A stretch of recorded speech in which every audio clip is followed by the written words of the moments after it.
Trawler ডুবিতে নিহত এবং নিখোঁজ কক্সবাজারের মাঝি মাল্লাদের ঘরে ঈদের আনন্দ নেই।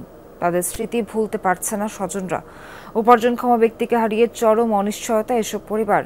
ঈদে তাদের ঘরে গিয়ে সম্ভাব্য সব সহযোগিতার আশ্বাস দিয়েছে স্থানীয় প্রশাসন। কক্সবাজারের কুতুবদিয়া লেমশিখালী ইউনিয়নের রাজাখালীর ২২ বছর বয়সী জিল্লুর করিম। ২ ভাই আর ৪ বোনের মধ্যে সবার ছোট। পরিবারের সবাই একসাথে ঈদ উল ফিতর উদযাপন করলেও কোরবানির ঈদে তাদের ঘরে আনন্দ নেই। গত ২৮ মে লবণ বোঝাই ট্রলার নিয়ে খুলনা যাওয়ার পথে উত্তাল সাগরে ডুবে প্রাণ হারান জিল্লুর। হ্যাঁ, গত রমজানে একসাথে কাটাইছি।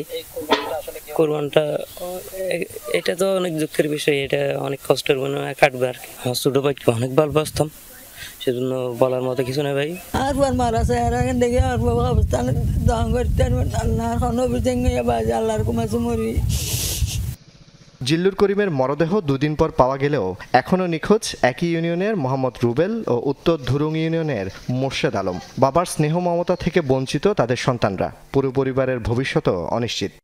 ছোটো যে বাচ্চা বাবা হারা ফেলে ছোটো বাচ্চা দে আর বাবা বলেও ডাকি নেহারি ও লালন ফালান আছে লেহা বড় আছে।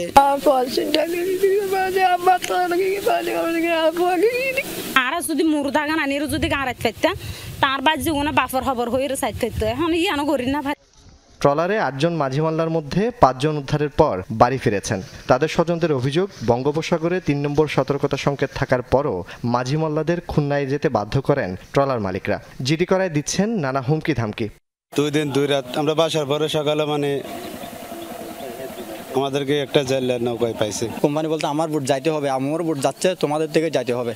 তো যাওয়ার ওরা বাইসে আছে 4টা বোট, 4টা বোটের মধ্যে দুইটা ডুবে গেছে আর 2টা বেঁচে গেছে। যে বোটের মাঝি গেছে খোঁজার জন্য এই বোটের মাঝি হুমকি দিয়েছে তোরে মামলা দেব। ঈদে এসব পরিবারের খোঁজ নিতে গিয়ে পাশে থাকার আশ্বাস দেন স্থানীয় প্রশাসনের কর্মকর্তা ও জনপ্রতিনিধিরা। যেগুলো বোট আছে, বোটের মালিক আছে, ওনাদেরকে কি করব, মাইকিং করে জানাই দেব। অবশ্যই সচেতন হতে হবে, ওনাদেরকে লাইফ জ্যাকেট ওখানে থাকতে হবে। তাদের এনআইডি কার্ড সহ আমার সাথে একটু বসে আমরা সরকারি যে কোনো সেবার মধ্যে আমরা যেন তাদেরকে একটু সোশ্যাল সেফটি নেট প্রোগ্রামের মধ্যে অন্তর্ভুক্ত করতে পারি সে ব্যবস্থা আমরা নেব।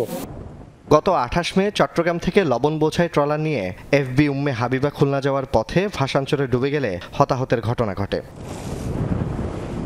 জুবাইদ ইবনে শাহাদাত, যমুনা নিউজ।